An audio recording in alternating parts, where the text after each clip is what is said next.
Hello' everyone, আজি মা আৰু মই আমি দুয়োজনী বাৰীলৈ গৈছিলোঁ। বাৰীলৈ যাওঁতে যিহেতু দেখিলোঁ নৈত বহুত বেছিয়ে পানী বাঢ়িছে। এইফালে এইবিলাক হ'ল হাঁচি পুলি, এইখিনি হ'ল আগতে ৰোৱা হাঁচি পুলি, আৰু এই ছাইডৰ এইখন আকৌ ভাঙিছে বাৰীখন ভাঙি থোৱাই আছিল আৰু এতিয়াৰ পৰা পুলি ৰুবলৈ ষ্টাৰ্ট দিছোঁ। এই তাৰ পৰা একেবাৰে লাষ্টলৈকে আজি 70টা পুলি ৰুলোঁ। যিহেতু বতৰটো আজি ভাল, ডাৱৰীয়া গতে কৰি আছে, সেমেকি আছে পূৰা, সেইকাৰণেহে ৰুব পাৰিলোঁ দেই। পুলি ৰুই শেষ হোৱাৰ পাছত মা মই আমি দুয়োজনী আমাৰ বাৰীৰ কিনাৰতে লাগি থকা এই দদৌহেঁতৰ বাৰীলৈ আহিলোঁ। বাৰীত দেখিলোঁ যে ৰবাব টেঙা লাগি আছে, সেইকাৰণে ৰবাব টেঙা এটা ছিঙি ল'লোঁ।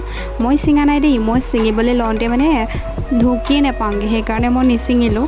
দেউতাই ধুনীয়াকৈ ছিঙি দিছে। ৰবাব টেঙাটো লৈ মেলি ঘৰলৈ আহি পিনি খামহি আৰু। মোৰ ইমান বেছি টেঙা খাই ভাল নাপাওঁ, হ'লেও এনেই অকণমান খাম আৰু। আহি পাই আকৌ মায়ে গুচাবলৈ লাগি গ'ল টেঙা। আইতা, মই আৰু মা আমি গোটেই তিনিজনীয়ে খালোঁ। খাবলৈ কিন্তু বহুত বেছি মিঠা হয়, মোৰ কিন্তু বেছি খাব নোৱাৰোঁ যিহেতু দাঁত টেঙাই, সেইকাৰণে এডোখৰে খালোঁ আৰু। আজিলৈ মোৰ ভিডিঅ'টো ইমানেই আছিল। বাই বাই, চাই কেনে পালে জনাব দেই।